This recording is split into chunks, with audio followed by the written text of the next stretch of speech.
I didn't expect that a normal Saturday dinner at my parents' house would start such a big change in our family's life. I was sitting at the familiar oak dining table when my older sister shared some surprising news that changed everything. Amanda said, "I decided to sell my apartment," and she was very excited. "We are going to start our own Italian restaurant." I almost choked on my mashed potatoes. The apartment she mentioned was not just any place. It was a nice three-bedroom condo in the center of the city, the one that our grandmother gave to her in her will.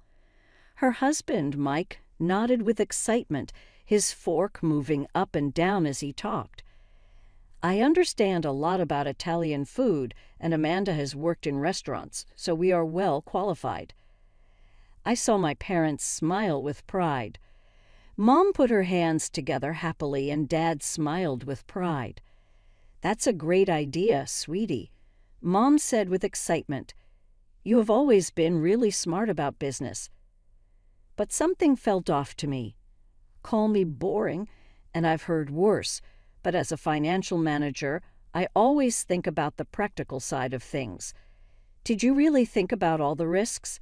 I asked, trying to sound calm. It might be a good idea to get a business loan instead of selling your only property. Amanda looked annoyed. "Let's do this again. Nellie is always thinking too much about everything." "Do you have a business plan?" I kept going, looking at her kids, Tommy, who is 5, and Lisa, who is 2, playing with their toys in the living room. "You need to consider your 2 little kids. If things don't go well, getting another apartment will be hard." Amanda rolled her eyes and said, "Oh, come on. You don't know much about business chances in today's economy. To move forward, you need to take chances.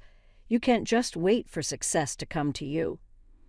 "But your experience in the restaurant," I began, recalling that she had only worked as an administrator for a few months before Tommy was born. "It was really short, right?" "Ew, you're so boring," Amanda said, throwing her hands up in frustration. "This is why you're still single, Nellie. You always play it safe." I sat there, moving the leftover food on my plate, listening to them talk about their dreams of success. They never talked about the chance of failing or things going wrong. They never thought about what would happen if their dream restaurant failed. 1 hour later, I drove into the driveway of my little house, Gran's house actually, although she had been gone for 3 years now. When I opened the front door, I thought about her last days and how she split her things between my sister and me. Amanda spent a lot of time at Gran's hospital bed, talking about how great the fancy apartment would be for her future family. I remember Gran looking at me with a sorry face as she told me why she chose to give me the house instead. "You've always been sensible, just like me," she said, holding my hand tightly with the little strength she had left. "This house is not fancy, but it is paid off and filled with love. You will see how valuable it is, more than anyone else can." Sitting in my cozy living room now, surrounded by Gran's old furniture that I couldn't bear to replace, I couldn't help but think about how history kept repeating itself with Amanda. The memory of her childhood tantrums came flooding back. The time she screamed for 2 hours straight because Mom bought her the wrong color bicycle, or when she threw herself on the floor of the mall because Dad wouldn't buy her a second pair of designer jeans.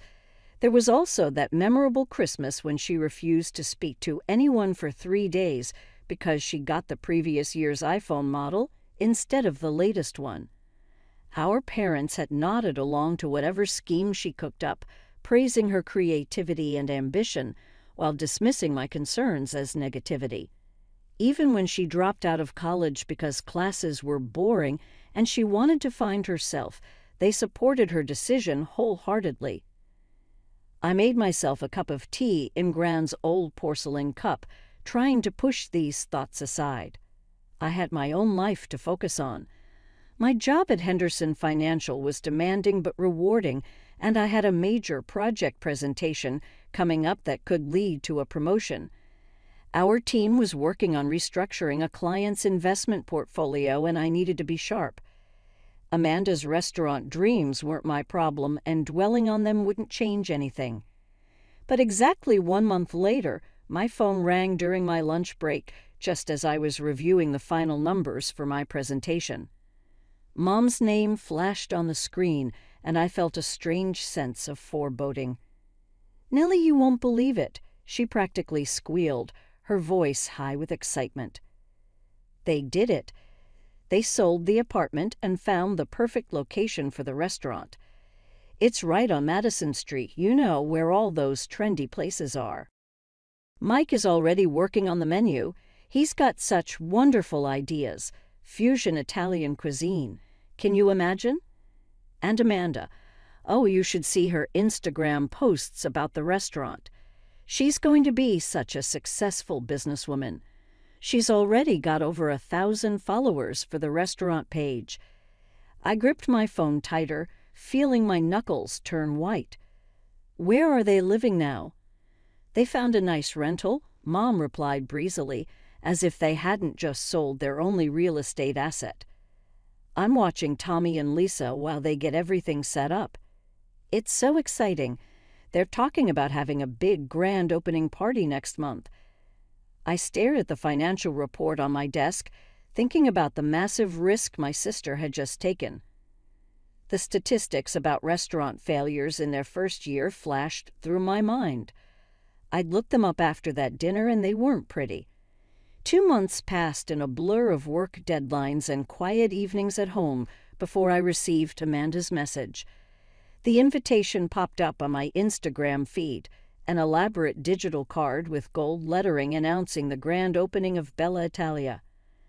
I had to admit it looked professional. When I arrived at the address on Madison Street that Saturday evening, I was actually impressed. The storefront had been transformed with elegant lighting and window boxes full of fresh herbs. Inside, the decor was warm and inviting, exposed brick walls, dark wood tables, and strings of twinkling lights crisscrossing the ceiling. "Nellie, you came." Amanda rushed over in a designer dress that probably cost more than a month's worth of rent. She kissed my cheeks, champagne glass wobbling in her hand.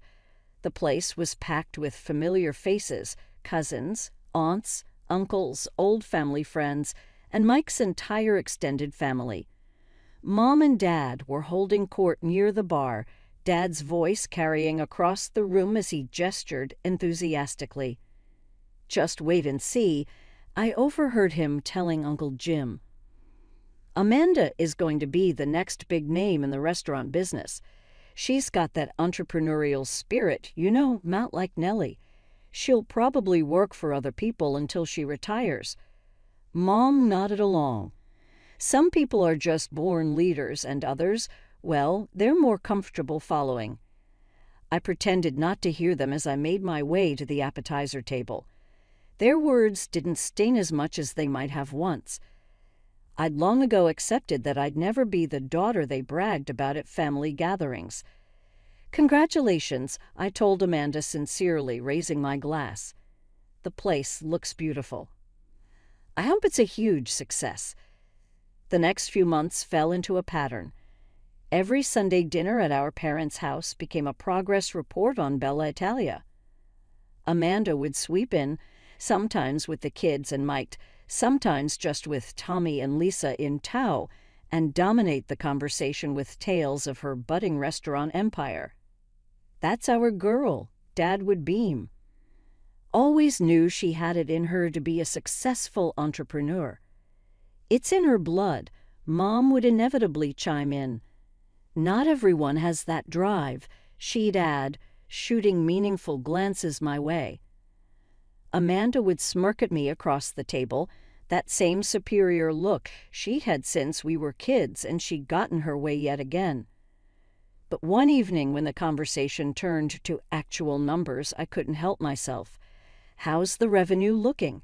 I asked, keeping my tone casual. "Are you hitting your projected targets?" Amanda's smile faltered for a split second. "Oh, you know how it is with new restaurants," she said, waving her hand dismissively. "We're still building our customer base, but we'll be self-sufficient any day now. And then the profits will really start rolling in." Something in her voice reminded me of a time in high school when she'd insisted everything was fine with her grades, right up until she failed 3 classes. But I kept that thought to myself and just nodded, taking another bite of Mom's pot roast. The spring evening started like any other Sunday dinner, with Mom's cooking filling the house with familiar aromas and Dad telling his same old jokes. Then Amanda cleared her throat and grabbed Mike's hand. "We have some news," she announced, beaming. "I'm pregnant. Baby number 3 is on the way." Mom burst into tears of joy. Dad started talking about another grandchild to spoil. Mike sat there grinning like he'd just won the lottery. Tommy and Lisa jumped around the table, chanting, "Baby, baby." I set down my fork, choosing my words carefully. "Are you sure this is the best timing, with the restaurant still getting established and everything?" The room went silent. You'd think I just suggested selling Tommy and Lisa to the circus. "Nellie," Mom's voice could have cut glass. "How dare you? A baby is always a blessing. Besides," she added with that particular tone she reserved for discussing my personal life, "you'd understand if you had any children of your own. Or a husband. You're 30 now, you know, not getting any younger." 8 months later, little Emily joined the family. She was beautiful, with Amanda's blue eyes and Mike's dark hair. But while everyone was cooing over the new addition, I couldn't help but notice the strain showing around my sister's eyes. Mike kept checking his phone with an increasingly worried expression. The truth finally came out 3 months after Emily's birth during another family dinner. Amanda looked exhausted, dark circles under her eyes visible despite her makeup. Mike had traded his usual confident swagger for nervous fidgeting.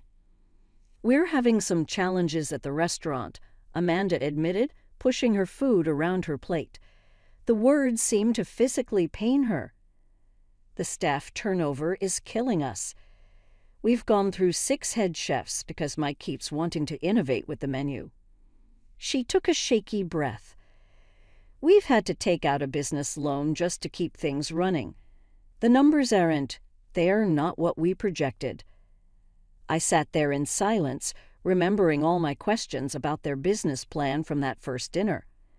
The loan they should have taken instead of selling the apartment. The risks I'd warned them about. But I didn't say any of it. The next 6 months were like watching a slow-motion car crash. Every week brought new problems at Bella Italia. First, the lunch crowd dwindled to nothing. Then the evening reservations started to dry up. The restaurant's Instagram page, once full of beautifully plated dishes and smiling customers, went quiet. The last post was a sad 2-for-1 Tuesday promotion that got 3 likes.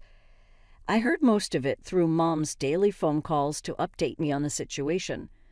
How they had to let go of half the staff. How they started closing on Mondays to cut costs. How Mike got into a shouting match with their last remaining chef over putting sushi rolls on their Italian menu. "They're just having a rough patch," Mom would insist. "Every new business goes through this." But it wasn't just a rough patch. By spring, the writing was on the wall in bright neon letters. The restaurant's debts had piled up like autumn leaves: unpaid suppliers, late rent, mounting tax bills. The final blow came when their main investor pulled out, leaving them with no choice but to sell Bella Italia for a fraction of what they'd invested. The sale barely covered their business debts. They still owed the bank nearly $200,000 from a loan they'd taken out. Amanda, Mike, and their 3 kids, Tommy, now 8, Lisa, 5, and little Emily, just turning 1, were left with nothing. No home, no income, and a mountain of debt. I almost skipped the next Saturday dinner. Something in Mom's voice when she called to remind me about it set off warning bells. But I went anyway, pulling up to their house just as the spring sun was setting. The atmosphere hit me the moment I walked in. Mom and Dad sat ramrod straight in their usual chairs. Amanda and Mike were there too, the kids playing quietly in the corner, unusually subdued for them. Emily was asleep in her carrier, while Tommy and Lisa seemed to sense the tension in the room, focusing intently on their tablets. I hadn't even settled properly into my chair when Dad cleared his throat. "Nellie, we've made a decision." The way he said "we" made my stomach clench. "Your sister and her family need a place to stay," Mom jumped in. "You have that big house all to yourself." I felt like I'd walked into an ambush. "We need to move in with you," Amanda stated, as if she was telling me the weather forecast. "Temporarily, of course." My mouth went dry. How long is temporarily?" Amanda shrugged, examining her perfectly manicured nails. Probably her last professional manicure for a while, I thought hysterically. "Hard to say." "I can't work, obviously, not with 3 small children to take care of. And Mike needs time to find the right position." "I'm not going to flip burgers somewhere," Mike interjected, puffing up his chest. "I was a business owner. I need something at an executive level." "So we'll need to stay with you for a few years," Amanda continued, as if discussing borrowing a cup of sugar. "It's not like you're using all that space anyway. And let's be honest, Nellie, you're not getting any younger. The chances of you getting married and having kids are getting pretty slim. You're already 30 and you spend all your time working." I sat there, stunned into silence by my sister's breathtaking arrogance. The casual cruelty of her words hung in the air like poison, made worse by our parents' nodding heads. Mom and Dad were actually agreeing with her, as if my single status and career somehow made me responsible for fixing their mistakes. I pushed my chair back and stood up, the legs scraping against the floor with a harsh sound that made everyone jump. "No." "What do you mean, no?" Amanda asked, genuine confusion in her voice. The concept of me refusing her anything was apparently foreign to her. "I mean, no. You're not moving into my house. Not for a few years. Not for a few months. Not at all." The silence that followed was deafening. I could actually hear the tick of Mom's ancient kitchen clock marking the seconds. Tommy and Lisa looked up from their tablets, sensing the tension in the room. Even baby Emily stirred in her carrier. Then the explosion came. "How dare you!" Mom shrieked, her face turning red. "They're your family, your own flesh and blood, you selfish, heartless witch." Amanda joined in, tears already starting to flow. "My children will be homeless because of you." Dad slammed his hand on the table, making the dishes rattle. "I never thought I raised such a cruel, uncaring daughter. These are your nephews and niece we're talking about. You've always been jealous of your sister." Mike added, wrapping an arm around my sobbing sister, "You're probably happy we failed." I let them rant, watching as they worked themselves into a righteous fury. The accusations flew thick and fast. I was heartless, cruel, selfish, bitter, jealous, a terrible aunt, a disappointment as a daughter, and a failure as a woman. When they finally ran out of steam, I spoke, my voice still perfectly calm. "You know who could take them in?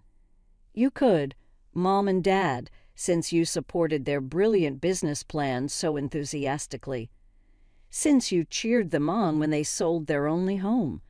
Since you told them what a wonderful idea it all was." Mom's mouth opened and closed like a fish out of water. Dad started to sputter something about their house being too small, but I cut him off. "I warned you all," I continued, reaching for my coat. I warned you about selling the apartment. I warned you about starting a business without a proper plan. I warned you about the risks. Not one of you listened. Not one of you even considered that I might know what I was talking about. And now that everything I predicted has come true, you expect me to clean up your mess. I buttoned my coat with steady hands. You made your decisions, all of you. You chose not to listen to reason. You chose to ignore every warning sign. You chose to risk everything on a dream with no foundation. And now you're facing the consequences of those choices. I walked out into the cool evening air, closing the door on their protests. As I got into my car, I could still hear them shouting through the windows, their voices a chorus of outrage and disbelief. The harassment started within hours of me leaving my parents' house. First came the guilt trip texts from Mom. How can you sleep at night knowing your nieces and nephew might end up homeless? Then Dad's angry voicemails about family duty and responsibility. Amanda alternated between tearful pleas and vicious attacks, while Mike sent long, rambling messages about how I was destroying his children's future. I blocked their numbers after the first week, but they just switched to email, then social media. Then they started having other family members contact me. Aunt Susan called to tell me I was breaking my mother's heart. Cousin Rachel sent me a 5-paragraph Facebook message about how karma would get me.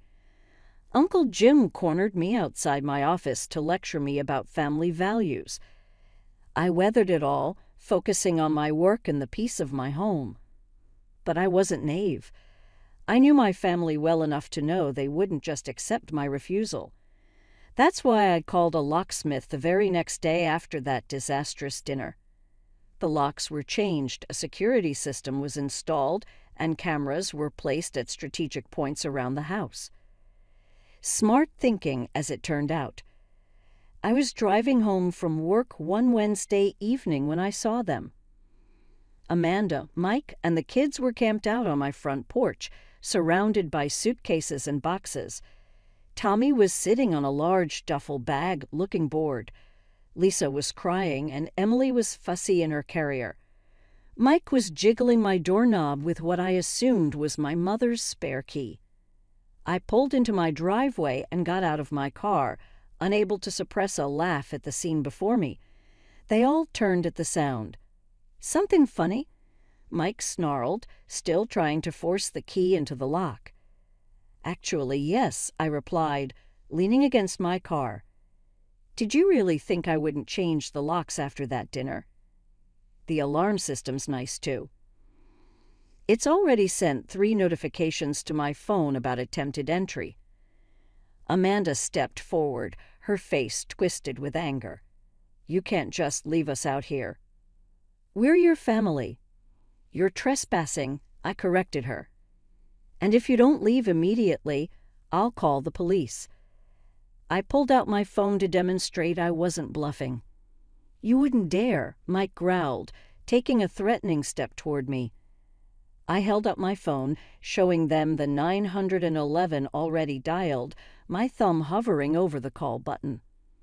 "Try me." They stared at me for a long moment, probably searching for any sign of weakness or uncertainty. They found none. Finally, Amanda burst into tears, real ones this time, not her usual performance, and started gathering up their things. Mike helped her, muttering threats under his breath. The kids just looked confused and tired. The next morning, I called in sick to work for the first time in 3 years. I spent the day visiting rental properties in decent neighborhoods, finally finding a clean, spacious 3-bedroom apartment in a good school district. The landlord was understandably hesitant about renting to a family with 3 young kids, but the 6 months' rent I paid in advance, nearly $20,000 from my savings, helped change his mind. The next morning, I drove to my parents' house, the apartment keys feeling heavy in my pocket. It was early, but I knew they'd all be there. They always gathered for Saturday breakfast, a tradition that used to include me, too. The room fell silent when I walked in. Mom nearly dropped the pancake plate, and Dad's newspaper crinkled as his hands tightened on it. "Here," I said, placing the keys and a folder on the table. "It's a 3-bedroom apartment on Cedar Street. Good neighborhood, walking distance to the elementary school. I paid 6 months' rent in advance." Amanda looked at the keys as if they could hurt her. Mike just kept looking at his phone. "The lease starts today," I said, my voice calm. "I have already spoken to the landlord. He knows you have 3 children. There is a playground in the area, and the building has a laundry room on every floor." I looked at Mike directly. "You have 6 months to find a job, any job. Pride won't help you pay bills or feed kids. When the lease is up, you have to either renew it or look for a new place. This is the only help I can give." No one said anything. Tommy and Lisa stopped arguing about the syrup and were watching with big eyes.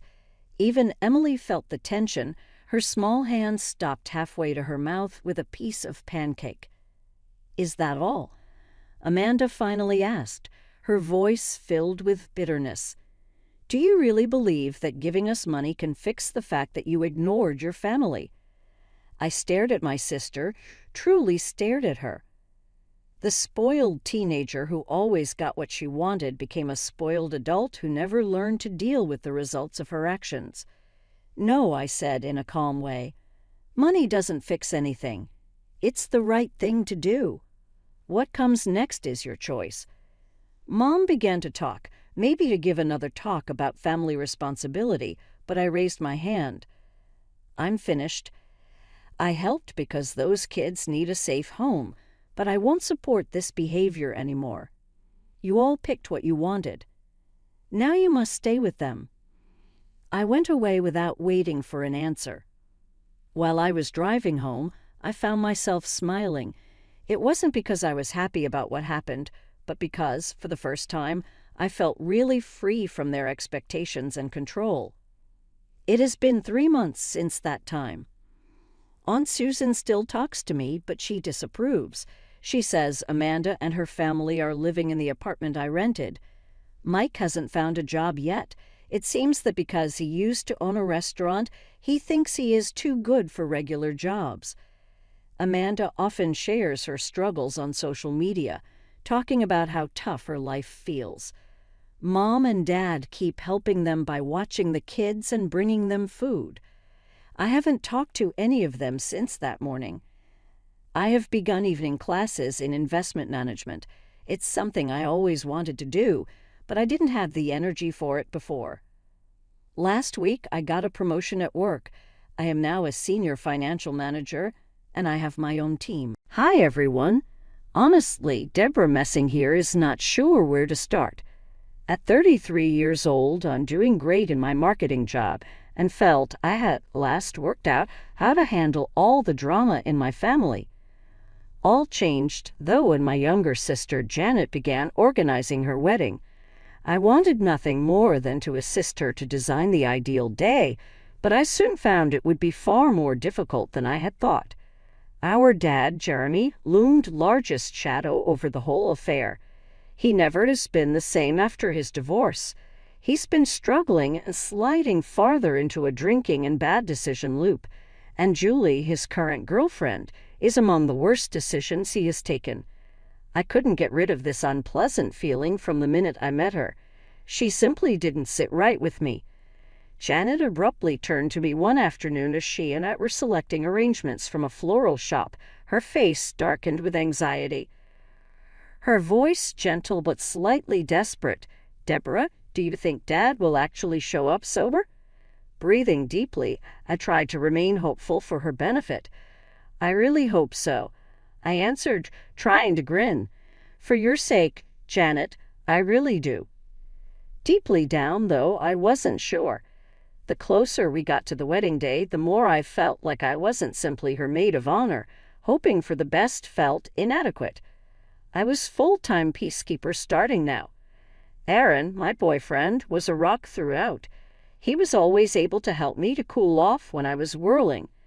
Every time I got too excited, he would gently tell me, "Babe, you can't control everything." I know, I would say, while in my heart the anxiety would not allow me to relax. I couldn't help but wonder. I'd never forgive Dad should he call off Janet's wedding. Though everything already was hectic, I had no idea things were about to get even more so. I visited my best friend, Christina, for coffee around 1 week before the wedding. Christina has always been my go-to consultant. She is the voice of reason I so much needed. Hoping she may help me sort the turmoil in my thoughts, I dumped everything to her. "What's actually going on with Julie and you?" Christina moved forward and inquired, raising an eyebrow. Her voice suggested she already thought something was odd. I lowered my voice as though someone could hear us and looked about anxiously. "She seems just different, Christina," I said. Her fast latches on Dad and her constant muttering of things to him. And get this, one evening I heard Julie on the phone discussing some significant score she was about to perform. Her voice was quiet and reserved, and my gut turned right away. As I told Christina, her eyes grew wide. Sharp with anxiety. "You think she's scamming your dad?" she questioned. I said, "I'm going to find out. Not sure exactly." That chat set me ablaze. I wanted explanations since I could ignore the persistent sense that something wasn't right. Late at night following work, I was trying to make connections by browsing Julie's social media.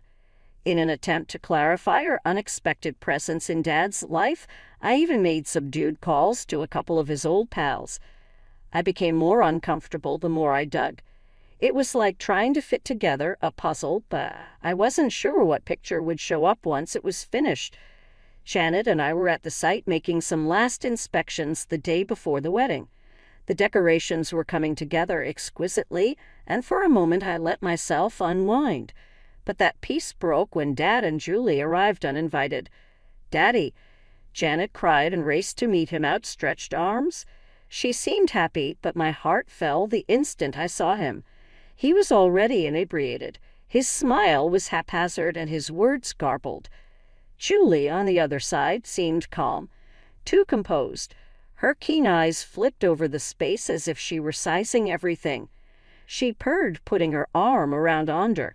"Let's go check out the bar." She looked at me smugly, knowing, then turned him aside. Though I swallowed it for Janet's benefit, anger burned inside me. I turned to her just as her contented smile wavered and tears filled her eyes. "Deborah," she began with shaky voice. Before she could say anything else, I drew her tightly into a hug. "Don't worry, sis," I said emphatically. "Tomorrow is about you and Patrick. Nothing is going to spoil it." Still, deep down, I wasn't quite sure. According to them, ours was building, and there is usually peace before a storm. I had no idea, though, it would strike with hurricane-like power. The marriage ceremony itself was magnificent. Janet exchanged vows with Patrick and looked simply lovely in her gown, her face shining with delight. Watching her up there, for a brief, brilliant moment it felt as if all the tumult had vanished. Let me dream. Perhaps, just maybe, we could make it through today without any major calamities.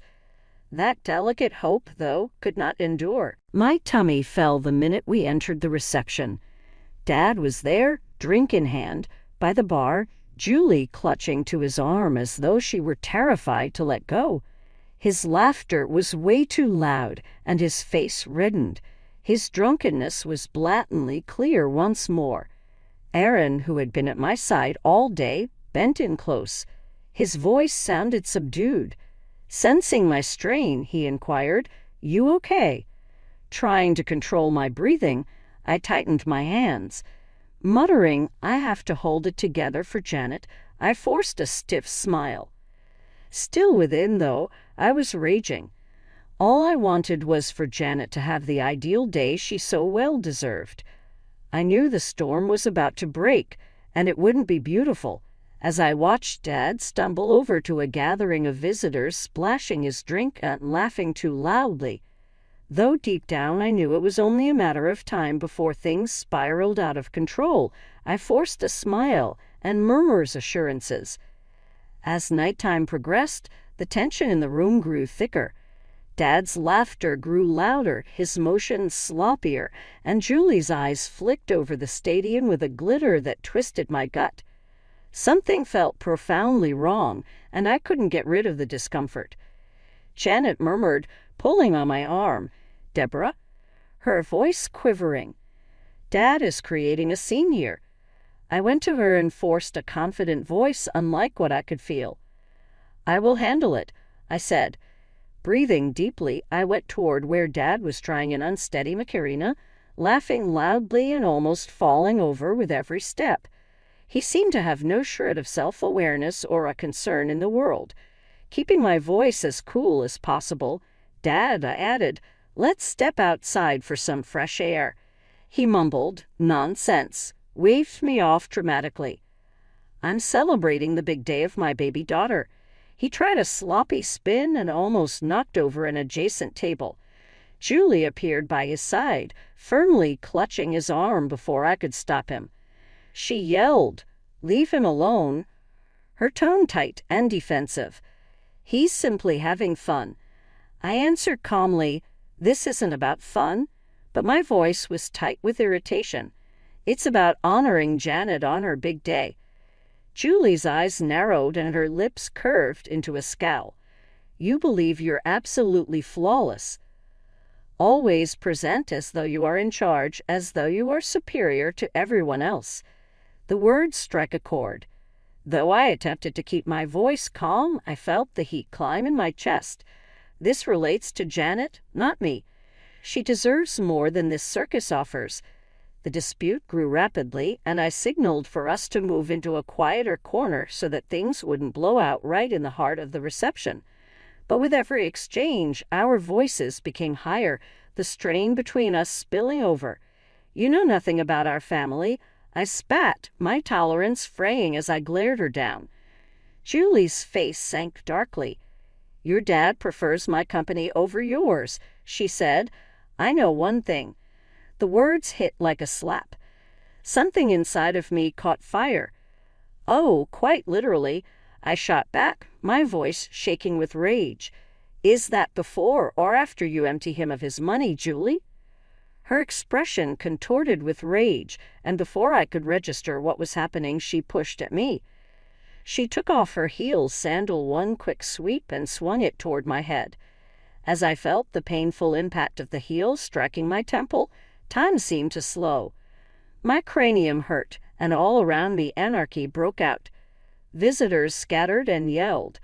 Chairs turned over, and the audience erupted in terrified yells and gasps. Amid the fog of suffering and uncertainty, I could only think about Janet. How had this come to be? Though I had sworn to guard her happiness, here we were, her wedding day descending into a dream.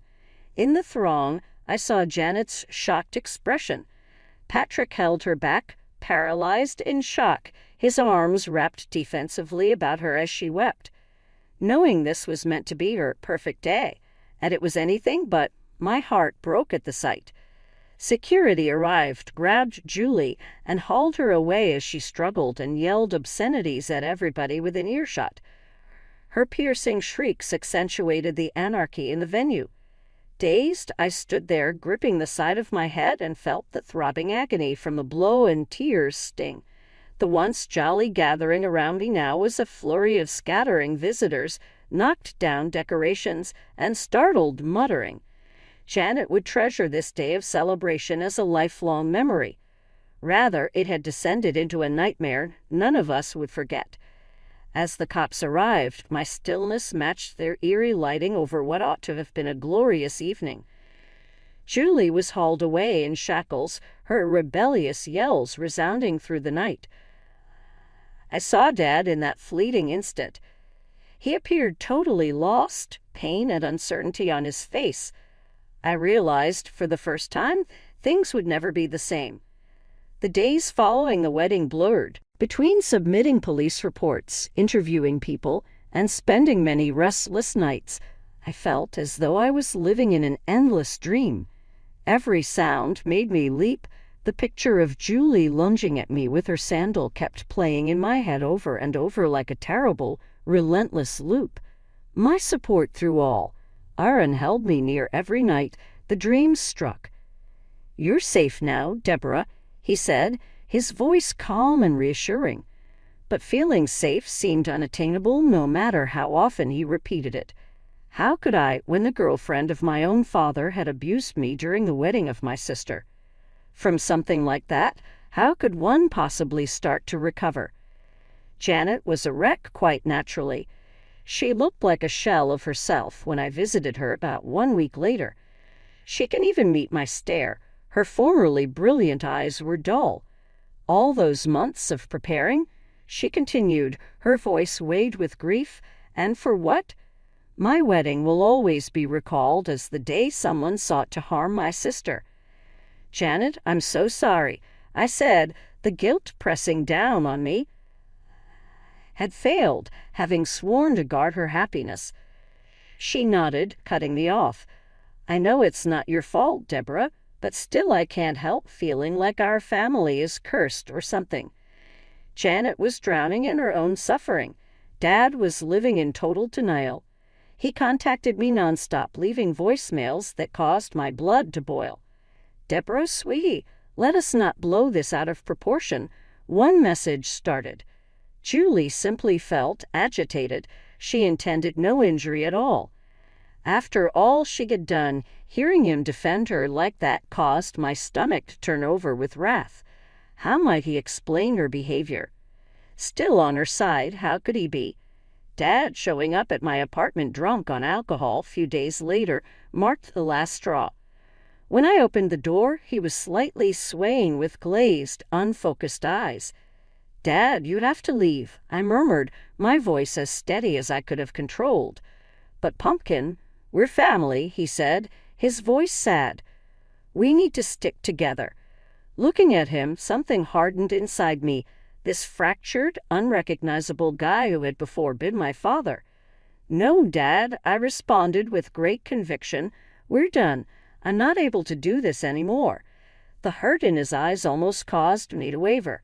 Almost.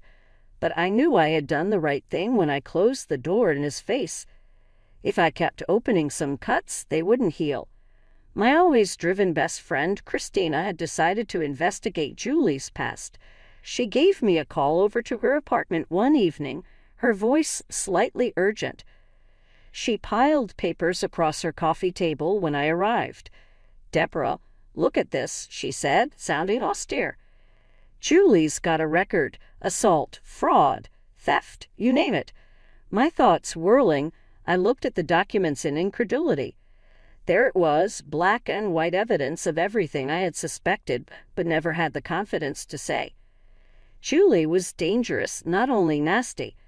I went over the paperwork, each page turning my gut tighter with a terrible awareness. How did Dad find himself ignorant of this? My voice just above a whisper, I asked. Christina stammered, her lips clamped together. Then she moaned. "That's the thing, Deborah," she added with a weighty tone.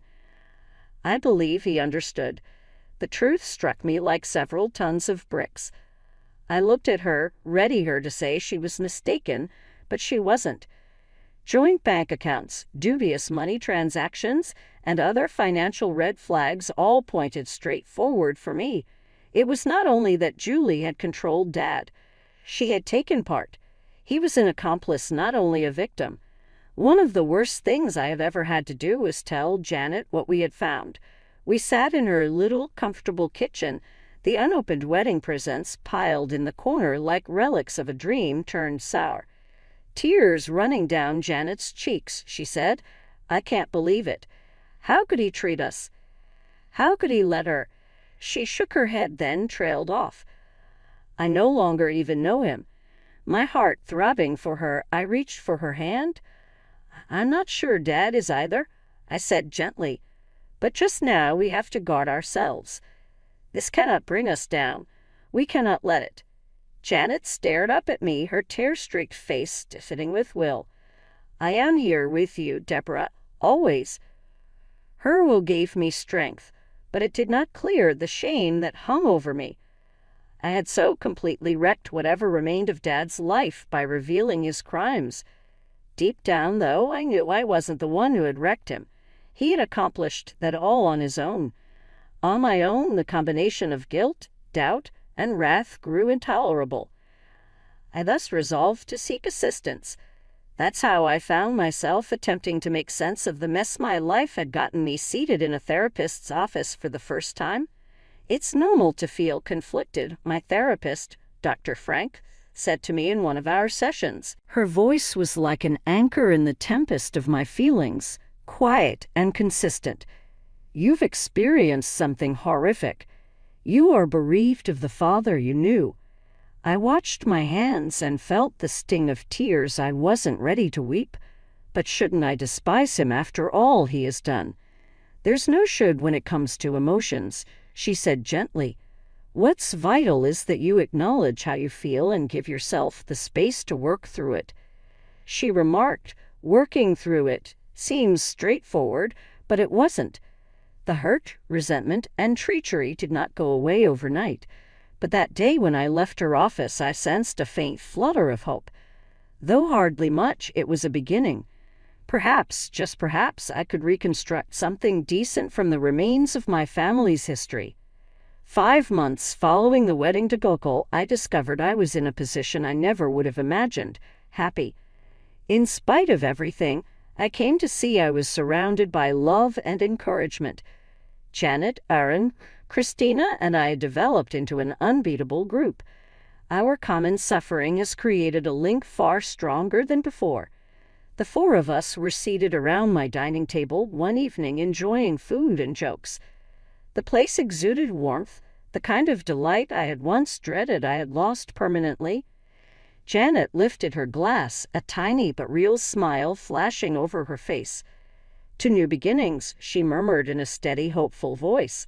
Then to family, the one we decide upon. We clinked glasses, and I felt not broken for the first time in what seemed like eternity. I sensed whole. That was the realization that I had the will to meet the future, whatever it brought, and right at hand was my chosen family. Grasping my glass and clinking it with my sisters, a smile pulled at my mouth. The toast seemed like the beginning of one chapter finishing symbolically. But while Janet and I were in a moment of peace, the maelstrom around Julie's trial roared on and attracted the notice of every local media source. The courtroom looked like a carnival now, and day after day, seated there, my stomach turned over as more of Julie's sinister past surfaced. Dad sat next to me, his face white and still in shock as her past crimes, fraud, theft, and manipulation spanning decades were exposed. Every fresh discovery felt to our already damaged family as another blade. Still, the most startling incident had not yet materialized. Christina and I had been nonstop behind the scenes trying to find out how completely Dad had participated in Julie's plans. Examining bank records, emails, and financial activities, we created a picture far worse than I had anticipated. I felt my breath seize in my throat as our attorney got up during the trial.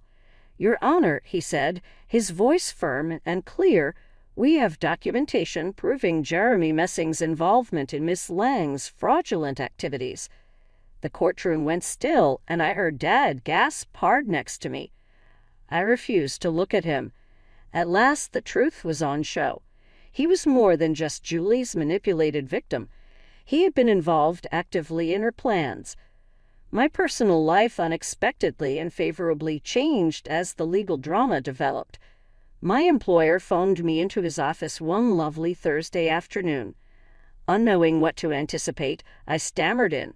Still, his friendly grin calmed me right away. Deborah, he leaned closer and said, your work really has impressed us greatly. Over the past year, your resilience and inventiveness have been rather exceptional. I'm pleased to let you know we're pushing you toward Senior Marketing Director. I watched him in incredulity. Thanks, I murmured, my voice quivering with delight. He stated simply, shaking my hand, you've earned it. I grabbed my phone to contact Aaron right out of his office. "You won't believe this," I said. Shaking with enthusiasm, "I got promoted." Aaron's happy giggle rang down the line. "That's very wonderful, sweetheart. You truly make me proud. Tonight is celebration time?" There were flashes of excitement and hope even among all the anarchy. Driven to keep ahead, Janet and Patrick made a wise choice. They chose to reaffirm their vows. This time the occasion was not grandiose. Their backyard was the scene of a tiny, intimate wedding attended just by close friends and relatives. "Second time's the charm," Patrick said, Janet laughing at his friendly smile as they traded rings once more. As I watched them, I became really calm. Though they were healing, the past left wounds that never completely disappeared. Gradually but surely. At last the day Julie's sentence was scheduled arrived. Tension in the courtroom was high as the judge was ready to render her decision. Perched there, I considered how much had changed since that terrible wedding day. Though we had endured so much suffering and treachery, yet we had survived. We had developed greater strength. We were going ahead. I got up when the court asked for victim impact comments. My voice is strong, although my hands quivered just slightly. "The scars from that night run deep," I said, looking steadily. "But they have made me stronger. What happened shattered bits of my family and left wounds I never would have thought would heal. Still, I discovered resiliency among that suffering. I grew strong, and I came upon the family I wanted to be by my side. The weight dropped from my chest as I spoke. This was my time to recover control, not only for Janet, but also for my family, for the life we were reconstructing, and for myself." The room was still for a beat after I finished. The judge nodded gravely next then. Julie got her punishment and closure followed from it. That day when I left the courtroom, I could feel sunlight on my face, and came on to something I hadn't experienced in a long time: peace. The storm has blown past. Though we were different from what we had been, we were more robust. We had located our way back to one another, and together we were at last prepared to welcome the future. I looked at Julie and felt a boost in strength. Here was my chance to recover my life, to separate the survivor I had evolved from the person I had been. "I'm here today," I said, my voice firm, "not as a victim, but as a survivor." I experienced an anticipated closure as Julie was being driven away in handcuffs. The weight of that protracted, agonizing chapter seemed to be starting to lift at last. I could breathe naturally for the first time in what seemed like eternity. But the actual festivity arrived 1 month later. Janet, Patrick, Aaron, Christina, and I got together at my preferred restaurant to mark my promotion and all we had overcome together. The evening was pleasant and illuminated by plenty. There is a kind of night that reminds you of life that is good once more. Raising her glass, Christina murmured, "To Deborah?" Her smile was broad and proud. "T.G. strongest person I know." I couldn't let her run off without intervening.